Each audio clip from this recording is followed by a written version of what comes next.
Stéphane Cor, bonjour. Bonjour Alexis. Nous partons d'un témoignage, le témoignage d'un modérateur de contenu. C'était face à l'ONU. Il a tiré la sonnette d'alarme sur le métier. Est-ce qu'on peut appeler ça un métier, modérateur de contenu ? Alors tout à fait, c'est un métier à part entière et il s'agit de Daniel Motong. Et lui était modérateur de contenu pendant 6 mois et il a témoigné récemment dans une session de l'UNESCO, donc une conférence qui était organisée sur la thématique d'Internet. Et justement, il a mis en avant que ce travail demandait à être professionnalisé. Parce que dans certains pays, des pays généralement où le niveau salarial est extrêmement bas, des sociétés comme Facebook ou comme OpenAI, qui est la société qui met à disposition ChatGPT, utilisent des gens qu'ils payent avec des salaires très bas pour effectuer un travail de modération qui est quand même très compliqué. Et qui est de plus en plus nécessaire avec les réseaux sociaux qui sont la vraie vie, c'est ce qu'on disait la dernière fois. Oui, on peut pas se passer de ce travail de modération, mais ce travail de modération peut affecter la santé mentale des gens. Il faut pas, c'est pas juste simplement modérer des commentaires ou des contenus, c'est de la pédopornographie, c'est de la violence extrême sur les gens, sur les animaux,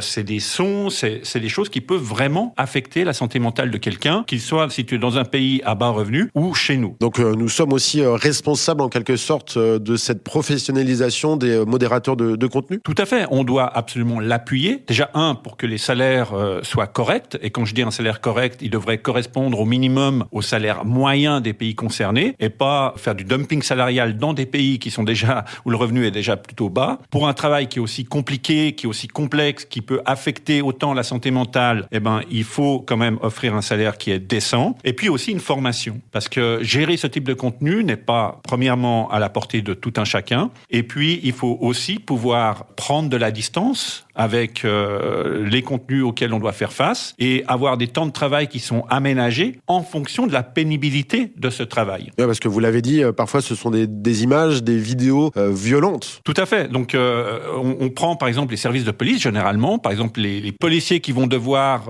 traiter des contenus à caractère pédopornographique ne le font pas H24, ils le font pas tous les jours pendant leur heure de bureau. Non, il y a des tournus, il y a des temps de repos ou des temps où ils doivent se désengager en fait de ce type de contenu justement pour pouvoir soulager leur santé mentale. Donc il n'y a pas de raison de considérer moins bien ou de se dire que la santé mentale de gens dans des pays défavorisés est moins importante que la nôtre. On doit la considérer au même niveau et il en va de même finalement pour le reste. C'est-à-dire qu'on a une tendance aujourd'hui à se dire que c'est pas si grave si ça arrive dans ces pays. Que ça soit en parlant du coltan qui est dans nos téléphones ou des différentes terres rares et autres minéraux qui sont utilisés dans la construction de nos voitures électriques, il y a une vraie responsabilité qu'on doit avoir vis-à-vis de ces pays qui nous permettent finalement de ne pas devoir faire face à un certain nombre de contenus qui sont inacceptables. Et puis, dans un autre sens, de pouvoir acquérir des biens aussi qui nous permettent d'améliorer nos conditions de vie et de respirer un air peut-être un peu meilleur. Donc, il faut aussi que leur air à eux, sur le même principe, soit plus respirable, tout comme il faut que leur santé mentale soit perçue d'une manière un peu plus bienveillante qu'on ne le fait aujourd'hui. Stéphane Cor, merci. Merci Alexis.